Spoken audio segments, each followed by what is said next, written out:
Hello guys, welcome to this video. इस video में हम क्लास 11th की हिस्ट्री का जो 5th चैप्टर है नोमैडिक एम्पायर्स, उसका टॉपिक देखेंगे, सोशल एंड पॉलिटिकल बैकग्राउंड। तो हेडिंग समझ लेते हैं। तो सोशल यानी कि सामाजिक, पॉलिटिकल यानी कि पॉलिटिक्स से रिलेटेड। तो इसमें बैकग्राउंड जाने जाएगा। जो मंगोल्स हैं, वीडियो में बताया था, मंगोल्स जो एक नोमैडिक ट्राइब है जो बाद में जाके एक बड़ा एम्पायर बनाते हैं, नोमैडिक एम्पायर, मंगोल एम्पायर बोलते हैं जिसे। उनका सोशल बैकग्राउंड क्या था कि भाई उधर पैट्रिलिनियन सिस्टम था या मैट्रिलिनियन सिस्टम था, या फिर उधर के लोगों में कास्ट सिस्टम था या नहीं, कोई रिलीजन था या नहीं। तो ये सब जानेंगे सोशल सिस्टम में। पॉलिटिकल सिस्टम में जानेंगे कि भाई उधर का पॉलिटिकल सिस्टम कैसे गवर्न कर होता था, कितने लोग होते थे, क्या कोई बड़ा एम्पायर था उधर पहले या फिर सिटीज थी। ये सब जानेंगे पॉलिटिकल बैकग्राउंड में, ठीक है। तो पहले मंगोल्स के बारे में जान लेते हैं।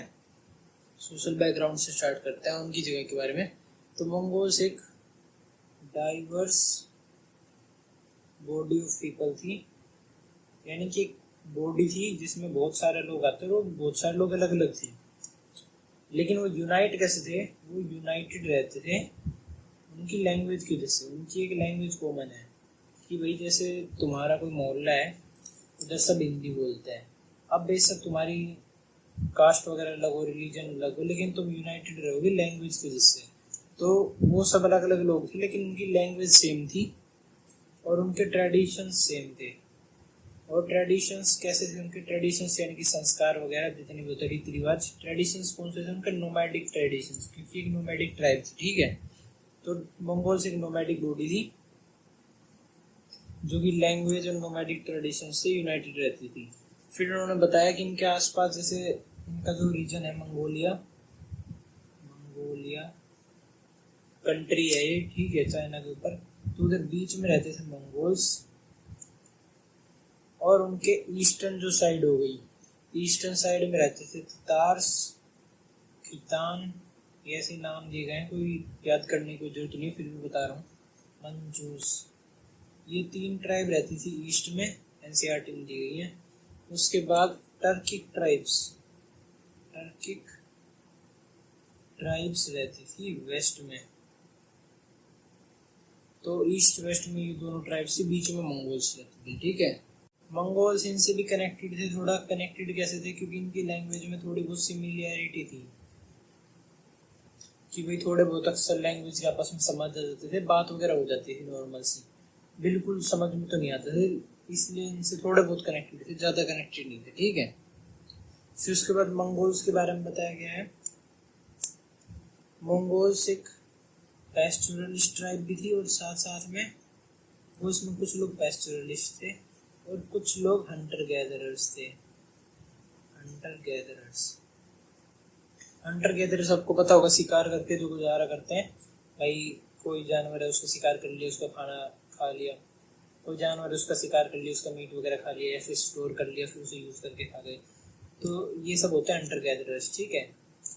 और पैस्टोरलिस्ट क्या होते हैं? भाई जो जानवर होते हैं, जैसे कि कैटल हो गई, शीप हो गई, इन सब को पालते हैं, इनको घास वगैरह के एरिया में रखते हैं ताकि ये घास वगैरह खा के इन्हें दूध दे। फिर इनका जो दूध आता है उससे खाना पीना करके गुजारा करते हैं, या फिर ये क्या करते हैं, उस दूध को ट्रेड करते हैं आसपास लोगों से और उसके बदले में एग्रो प्रोडक्ट्स ले लेते हैं, वीट वगैरह ले लेते हैं।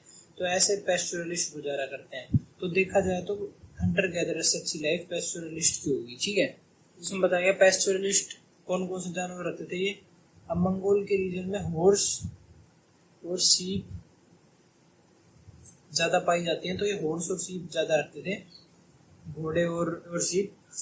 लेकिन कई बार ये कैटल, गोट और कैमल भी रख लेते थे, लेकिन मोस्ट लाइकली ये हॉर्स और सीप रखते थे, ठीक है। उसके बताया गया है ये कोई एरिया होता है, जैसे कोई भी पैस्चरलिस्ट होता है उसके पैस्चर लैंड चाहिए रहता है। पैस्चर लैंड यानी कि वो जगह जहाँ पे घास वगैरह हो, जहाँ पे वो अपने जानवरों को चरा सके। तो जो पैस्चरलिस्ट होते थे मंगोल्स के, ये पैस्चर लैंड इनका कहाँ पे था? इनका था सेंट्रल मंगोल है जो मंगोलिया, इसके अंदर स्टेपे है। स्टेपे यानी कि हरी घास का मैदान वगैरह होता है लंबा सा, बहुत बड़े एरिया पे, तो उस स्टेपे कहा जाता है। तो सेंट्रल मंगोलिया में जो स्टेपे है उसके पैस्चर लैंड को यूज करते थे मंगोल्स के पैस्चरलिस्ट। उसके बाद में मंगोल्स के रीजन के बारे में बताया गया है कि मंगोल्स जैसे बीच में रहते हैं, तो इनके ऊपर आती हैं दो रिवर नॉर्थ में, ओनन और Selenga reverse. Selenga river Russia और मंगोलिया दोनों कंट्री में पड़ती है। ओनन रिवर रशिया में पड़ती है। नॉर्थ वेस्ट और वेस्ट में क्या पड़ते थे? Snow capped Altai mountain. Altai एक माउंटेन रेंज है वेस्टर्न साइड ऑफ मंगोलिया में, तो वो पड़ते थे वेस्ट में। नॉर्थ में दो रिवर पड़ती थी और साउथ में पड़ता था arid Gobi desert. Gobi desert का है, गोबी डेजर्ट है चाइना में, बिल्कुल सूखा हुआ डेजर्ट, तो उसी डेजर्ट के नॉर्थ में रहते थे। ठीक है, तो ये हमने जियोग्राफी जान ली मंगोल्स की। फिर उसके बाद बताया गया जो मंगोल्स दो टाइप के थे, एक थे पैस्टोरलिस्ट और एक थे हंटर गैदरर्स। तो बताया गया जो मंगोल्स का रीजन था उसमें पैस्टोरलिस्ट साउथ में रहते थे जहाँ पे प्लेन एरिया था, और जो हंटर गैदरर्स थे ये नॉर्थ में रहते थे जहाँ पे फॉरेस्ट थे साइबेरिया की। तो ऐसे, और ये फॉरेस्ट में क्यों रहते थे? क्योंकि भाई इन्हें तो शिकार वगैरह करना है, तो इनके लिए फॉरेस्ट बढ़िया जगह है। ये प्लेन एरिया में क्यों रहते थे? भाई इधर घास वगैरह ज्यादा मिलेगी तो जानवर आराम से गुजारा कर पाएंगे, इसलिए पैस्टोरलिस्ट प्लेन एरिया में रहते थे। ठीक है, फिर उसके बाद बताया गया जो हंटर गैदरर्स होते थे ये नॉर्मली पैस्टोरलिस्ट से गरीब होते थे। क्यों? क्योंकि भाई ये बस शिकार करके अपना गुजारा करते हैं, और थोड़े बहुत इनके पास जो पैसे आते हैं मनी वगैरह वो कहाँ से आते हैं? कोई भी शिकार फंसा, जैसे कि कोई याक वगैरह फंस गया, तब उस याक स्किन बेच देंगे लेदर के रूप में और फिर उससे पैसा कमा लेंगे। लेकिन अब ऐसे तो नहीं आए दिन वो याक मारते रहेंगे, याक को मारने में बहुत जोर लगता है, ऐसे तो मरेगा नहीं रोज रोज। तो उनके पास इसलिए पैसे कम रहते थे हंटर गैदर के पास। लेकिन पैस्टोरलिस्ट थे, इनके पास एक स्टेबल सोर्स था मनी का, कि भाई गाय भैंस है ये दूध तो देगी हमेशा, तो मनी आता रहता था इनके पास, इस वजह से इनके पास ज्यादा पैसे थे हंटर गैदरर्स से। ठीक है, उसके बाद जो जियोग्राफी है ये मंगोलिया रीजन, तो मंगोलिया जो कंट्री है उसके बारे में बताया गया जो उनकी जगह थी वहां पे टेम्परेचर बहुत ही एक्सट्रीम रहता था, कि वे गर्मी में वेरी हॉट, इनकी बहुत ज्यादा गर्मी हो जाती थी, और सर्दी में वेरी कोल्ड, इनकी बहुत ज्यादा सर्दी रहती थी। अब आपको नॉर्मली पता होगा कि भाई जब सर्दियां होती विंटर में इतनी खेती नहीं की जाती। अगर बहुत ज्यादा कोल्ड क्लाइमेट है, वेरी कोल्ड, यानी कि उधर बर्फ जम जाती है, तो बर्फ में तो खेती कैसी होगी? तो जो समर का टाइम पीरियड है उसमें थोड़े बहुत टाइम पीरियड के लिए, शॉर्ट स्पैन के लिए उनको खेती का टाइम मिलता था कि भाई इस टाइम पे वो एग्रीकल्चर कर सकते हैं। लेकिन अब छोटे से टाइम पीरियड के लिए एग्रीकल्चर करते हैं, उसमें भी उधर कुछ ज्यादा गर्मी पड़ जाती है, फसल अच्छी नहीं होती, या फिर पानी वगैरह कमी रहती थी उधर, तो इस वजह से एग्रीकल्चर अच्छा नहीं होता था उधर। लेकिन एक पॉसिबिलिटी थी एग्रीकल्चर करने की, लेकिन मंगोल्स ने एग्रीकल्चर नहीं किया। वो सोचे भाई क्या जरूरत है, पैस्टोरलिज्म से काम चल रहा है तो क्यों एग्रीकल्चर किया जाए। फिर उसके बाद बताया गया है जो हंटिंग गैदरिंग और पैस्टोरलिज्म। अब इनकी वजह से जो इकोनॉमी होती है, उसमें पैसा बहुत ही कम होता है।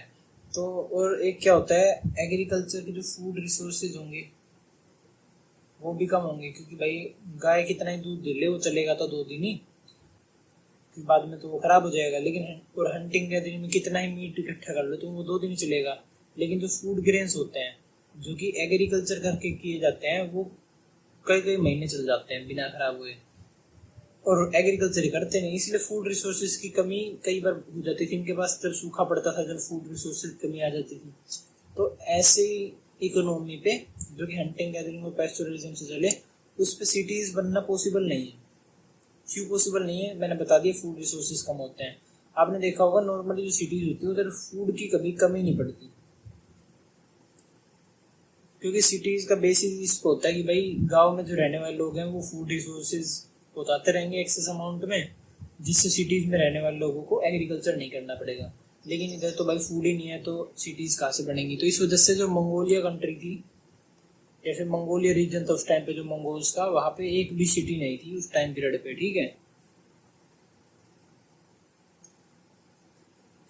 मंगोल्स कैसे रहते थे? मंगोल्स रहते थे टेंट्स में। उनके परमानेंट घर भी नहीं होते थे, मतलब पत्थर वगैरह से परमानेंट घर बना रखा है ऐसा कुछ भी नहीं होता था। टेंट्स में रहते थे या फिर छावनी टाइप बनाते थे, जिसे कहा जाता है गर्स एंड यर्ट्स। उनके घरों को ये नाम दिया गया है गर्स एंड यर्ट्स। वो कुछ इस टाइप में आते हैं, नॉर्मल ऊपर से ऐसे छावनी घेर देंगे पत्तों वगैरह की, या फिर लेदर वगैरह की घेर देंगे, फिर वो लकड़ियों की दीवार होगी, ऊपर से लेदर वगैरह या फिर कोई पत्ते वगैरह घेर देंगे ताकि ऊपर एक कवरिंग हो जाए, यहाँ पे गेट होगा। बस इतने नॉर्मल से घर होते हैं जिन्हें गर्स एंड यर्ट्स कहा जाता है, या कई बार टेंट्स बना देते थे। ठीक है, तो नॉर्मल गुजारा करते थे। फिर उसका बताया गया क्योंकि स्कार्स रिसोर्सेज थे इनके पास, यानी कि रिसोर्सेज की बहुत कमी थी, इसलिए यहाँ पे पैट्रिलिनियन सिस्टम था। पैट्रिलिनियल। अब मैं बताता हूँ, जहाँ पे भी स्कार्स रिसोर्सेज होते हैं यानी कि रिसोर्सेज कम है, तो वहाँ पे लड़ाई के चांसेस ज्यादा रहते हैं। कि भाई अगर आपके पास पैसे कम है और पड़ोसी के पास ज्यादा है, तो आजकल तो लड़ाई नहीं होती, मतलब पुराने टाइम पीरियड पे लड़ाई हो जाती थी कि भाई जिसके पास ज्यादा है इसको मार के इसके पैसे ले लेते हैं, तो लड़ाई के चांसेस बढ़ते हैं। और आपको पता होगा भाई वुमेन और मैन में मैन के पास ज्यादा फिजिकल पावर्स होती हैं, तो लड़ाई को ज्यादा सहयोग दे सकता है। ठीक है, जो रिसोर्सेज की कमी थी इस वजह से यहाँ पे लड़ाई के चांसेस बहुत ज्यादा होते थे। लड़ाई में चाहिए रहती है फिजिकल पावर, और फिजिकल पावर रहती है मैन के पास, और मैन के पास रहती है, इसलिए यहाँ पे था पैट्रिलिनियन सिस्टम। पैट्रिलिनियन सिस्टम क्या होता है? पैट्रिलिनियन सिस्टम में होता है कि जितनी भी जो प्रॉपर्टी वगैरह है वो मेल डोमिनेटेड रहेगी, यानी कि घर में सिर्फ आदमी के पास प्रॉपर्टी रहेगी, और जो फादर होगा उससे जो प्रॉपर्टी जाएगी वो सन को ही जाएगी, डॉटर को नहीं जाएगी। तो ये होता है पैट्रिलिनियन सिस्टम। लेकिन कुछ जगह ऐसी होती है वहाँ पे रिसोर्सेज बहुत ही ज्यादा अमाउंट में होते हैं, तो वहाँ पे कई बार मैट्रिलिनियन सिस्टम भी पाया गया है। जैसे कि जो अमेरिकन कॉन्टिनेंट था, वहाँ के जो नेटिव लोग थे, नेटिव वैसे तो अब मोस्टली जो यूरोपियंस है वो जाके बस गए हैं, लेकिन जो पहले नेटिव ट्राइब थी अमेरिकन लोगों की, तो वहाँ पे मैट्रिलिनियन सिस्टम था। क्यों था? क्योंकि भाई अमेरिका में बहुत बड़ी जमीन थी और फिर रिसोर्सेज ज्यादा थे, तो आपस में लड़ाई नहीं होती थी। लड़ाई नहीं होती तो मेल की जरूरत नहीं लड़ाई के लिए, तो इस वजह से मैट्रिलिनियन सिस्टम यूज होता था वहाँ पे। लेकिन स्कार्स रिसोर्सेज थे इसलिए यहाँ पे पैट्रिलिनियन सिस्टम यूज होता है मंगोल्स की। ठीक है, उसके बाद बताया गया है जो फैमिलीज थी वो कैसे बनती थी? वो बनती थी लीनिएजेस पे, कि भाई कोई ये बंदा है, अब इसकी एक अलग फैमिली हो गई तो ये अपनी एक अलग लीनिएज बना देगा। जैसे इसका नाम है एडम, तो अब इसका जो बच्चा, इसके मान लो 3 बच्चे हो गए ए बी सी, तो इन सब का सरनेम हो गया एडम, एडम, बी एडम, सी एडम, ए एडम, तो ये 3 हो गए। फिर इनके जो बच्चे होंगे मान लो D E F G H I J K L, ये वही 3 बच्चे और हो गए। इनके पीछे भी एडम वगैरह लगेगा तो ये एक लीनिएज बन जाएगी। अब क्या होगा, जब भी कोई लड़ाई की सिचुएशन आएगी तो ये सारे एक साथ तो है ही एडम एडम सड़ने वाले, तो दूसरे से लड़ सकते हैं। और फिर क्या होता है, जितनी बड़ी लीनिएज होती है, यानी कि ए है, इसके जितनी ज्यादा जनरेशन से एक साथ होंगी उतना बड़ा पॉपुलेशन का एरिया होगा इसका। अब इनके भी 3 बच्चे हो गए, इनके भी 3 हो गए, इनके भी 3 हो गए, इनके भी 3 हो गए, ऐसे ऐसे एक जो लीनिएज होगी उसकी पॉपुलेशन ज्यादा हो जाएगी। तो जितनी ज्यादा पॉपुलेशन होगी उतना अच्छा होता है, क्योंकि भाई लड़ाई में उतने ज्यादा बंदे मिलेंगे। ठीक है, और या फिर कोई भी प्रोडक्शन करना है तो उसमें भी ज्यादा बंदे मिलेंगे। तो इसलिए जो लीनिएजेस होती थी वो पॉपुलेशन के हिसाब से देखी जाती थी, जिसमें सबसे ज्यादा पॉपुलेशन वो लीनिएज सबसे अच्छी है, ऐसा माना जाता था। और एक बताया गया जो रिच लीनिएजेस होती थी उनके पास बहुत ज्यादा लैंड रिसोर्सेज होते थे। लैंड का वो यूज क्या करते थे? पैस्चर के लिए। ऐसा नहीं कि वो खेती करते थे लैंड पे, पैस्चर घास उगाते थे और फिर जानवरों को खिला देते थे। और उनके पास ज्यादा एनिमल होते थे, मोर लैंड। और जो फैमिली होती थी रिच फैमिलीज, इनका इन्फ्लुएंस भी ज्यादा होता था किसमें? लोकल पॉलिटिक्स में। कि भाई अब जैसे ये एक लीनेज है, ये एक लीनेज और है, तो उन्होंने आपस में बना रखा होगा, कोई क्लैन वगैरह आपस में बना रखा होगा कि भाई इस क्लैन का ये सरदार होगा, इन दोनों में से कोई सरदार डिसाइड होगा। तो भाई जो ज्यादा रिच है, जिसके ज्यादा मेंबर्स हैं, वो सरदार बन जाएगा, उस कैड से इनका इन्फ्लुएंस ज्यादा रहता था लोकल पॉलिटिक्स में। ठीक है, फिर उसके बाद बताया गया कई बार जो नेचुरल कैलेमिटीज आ जाती थी, नेचुरल कैलेमिटीज जैसे कि ड्रोट वगैरह आ गई, भाई सूखा पड़ गया मंगोलिया में, तो क्या हो जाता था, तो इनके जो गेम्स होते थे, गेम्स यानी कि शिकार, शिकार को इंग्लिश में गेम्स बोला जाता है, शिकार करने की कला को हंटिंग बोला जाता है और शिकारी को हंटर बोला जाता है, ठीक है। तो जो गेम्स होते थे और इनका जितना भी स्टोर्ड सामान रहता था कि भाई इन्होंने जो अपना दूध बेच के थोड़े बहुत एग्रीकल्चर प्रोडक्ट्स खरीदे थे, जितना भी स्टोर्ड फूड रहता था वो सारा खत्म हो जाता था। तो अब खत्म हो गया तो कुछ तो करना पड़ेगा, तो ये क्या करते थे, अपनी जितनी भी लीनियज है फैमिली वालों की, इन सबको भगा देते थे घर से कि भाई अपने जाओ और कुछ ना कुछ ढूंढ के लाओ। तो जितनी भी फैमिली है सभी बंदे गए अलग अलग डायरेक्शन में कि ये इधर गया इधर गया, ऐसे ऐसे इन्होंने कुछ ना कुछ खाने का ढूंढ के लाया और फिर अपनी जगह पे ला के रख दिया, फिर आपस में बराबर बांट के खा लिया। तो ऐसे करते थे, ठीक है। और कई बार ऐसे भी करते थे कि भाई ये इनकी लीनियज है, ये पड़ोस वालों की लीनियज है, अब इनके पास 10 एनिमल है, इनके पास 15 एनिमल है, तो इन्होंने सोचा भाई इनके पास ज्यादा है, हमारे पास वैसी खाने की कमी है, तो क्या काम करते हैं, अपने 10-15 जवान बच्चों को भेज देते हैं कि भाई इधर जाओ और 4-5 चुरा के ले आओ, 4-5 और कई बार की भाई सारी ले आओ। तो भाई ले आते थे, रात को चुपके से जाके चुरा के ले आते थे, फिर क्या करते थे, फिर ये जो 15 जानवर लेके आए इनका यूज करते फूड के लिए कि भाई वे पहले अभी तो 10 से दूध आ रहा था, अब 15 और आ गई तो 25 गाय जब दूध देंगी तो इनका गुजारा हो जाता था फूड से, ठीक है। और अगर सूखे का टाइम पीरियड है और सूखे में ग्रास भी नहीं होती, अब घास नहीं है इनके पास, तो जानवर भी मिल्क नहीं देंगे, अब मिल्क नहीं दे रहे तो इनको फूड भी नहीं मिलेगा। तो ये क्या करते थे, 10-15 जानवर इनमें से किसी को मार के खा गए मीट वगैरह, तो इससे गुजारा हो जाता था इनका। ड्रॉप टाइम पीरियड के आसपास रेड कर देते थे दूसरे वालों के पास उनकी गाय वगैरह चुराने के लिए, ठीक है।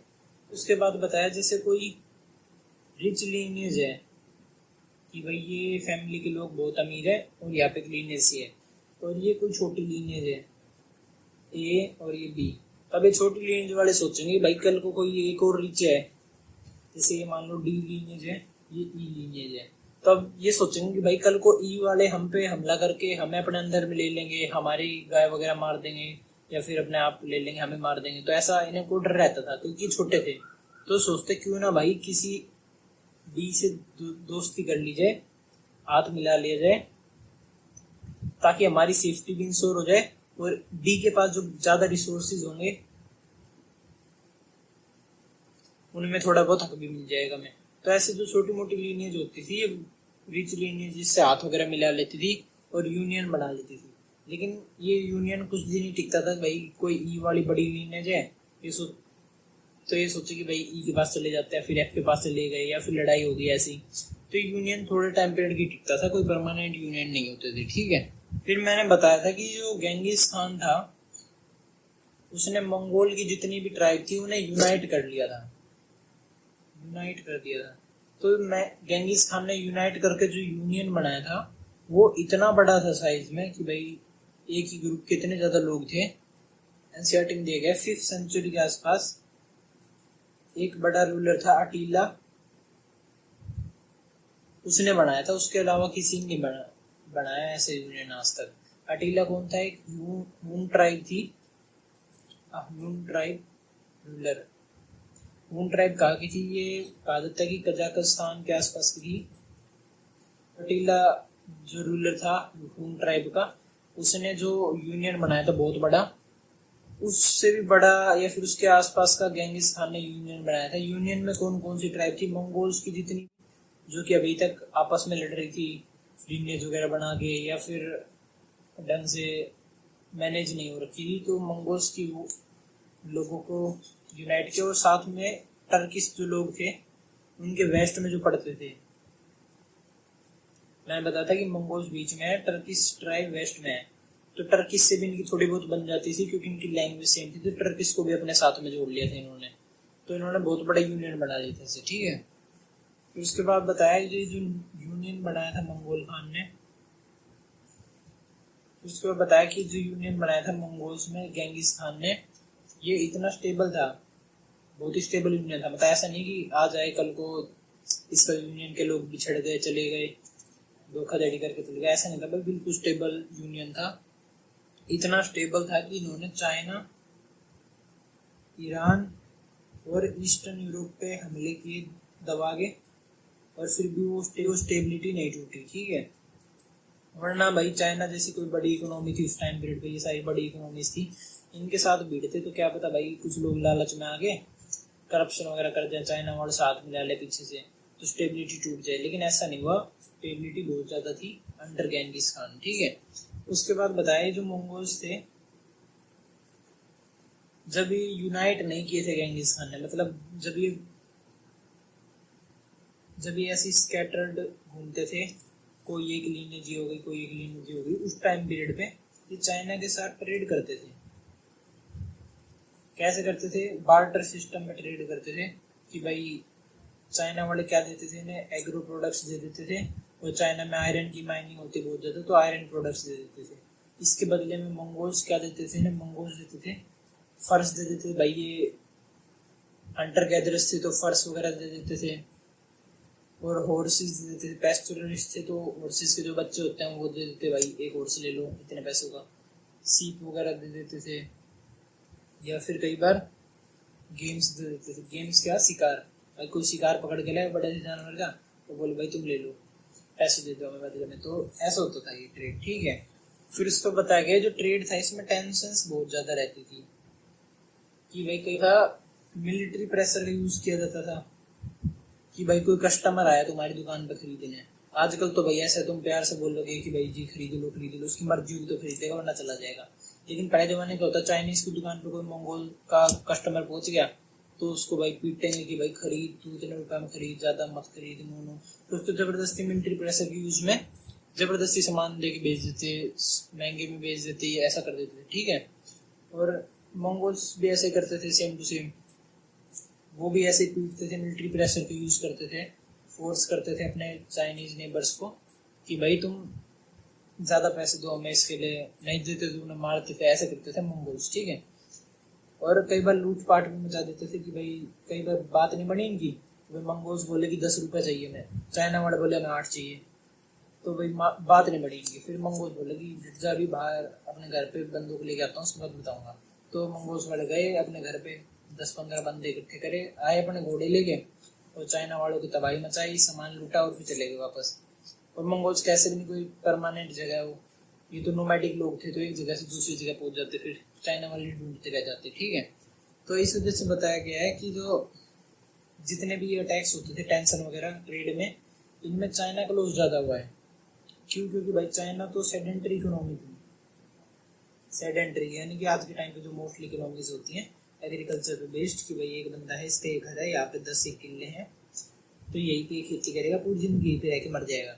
लेकिन जो नोमैड्स थे जैसे कि मंगोल्स, क्या करते थे, यहाँ पे आज घास है तो यहीं पे रुक गए, कल वहाँ पे घास से वहाँ पे चले गए, कल यहाँ पे घास से यहाँ पे आ गए, इनकी कोई परमानेंट लोकेशन नहीं होती थी, ठीक है। तो इस वजह से जैसे ही चाइना वाले बदला लेने आते कि भाई आज तो मंगोल्स को मारेंगे, तो मंगोल्स क्या करते अपनी दूसरी जगह भाग जाते, तीसरी जगह भाग जाते, चौथी जगह भाग जाते, इनका कुछ जाता नहीं। लेकिन जो चाइना वाले थे उनका तो भाई यहीं पे घर है, यहीं पे घर बार सब कुछ है, तो मंगोल्स आते वापस कि भाई हम पे हमला करने आए थे तुम कल, अभी बताते। तो ये 10-15 बंदे लेके आए और अपने उनके घर पे लूटपाट मचाई, सामान वगैरह लूटा और आ गए। चाइना वाले कुछ नहीं कर सकते क्योंकि वो भाग नहीं सकते, भागेंगे तो और सामान लूट ले जाएंगे, तो ऐसा करते थे। इसमें सबसे ज्यादा लॉस चाइना का होता था। फिर इसमें बताया गया अब इतना ज्यादा लॉस चाइना का होता था तो चाइना के रूलर वगैरह को गुस्सा आया, भाई ये ऐसे तो जीने नहीं देंगे, हमारा सारा सामान लूट ले जाएंगे।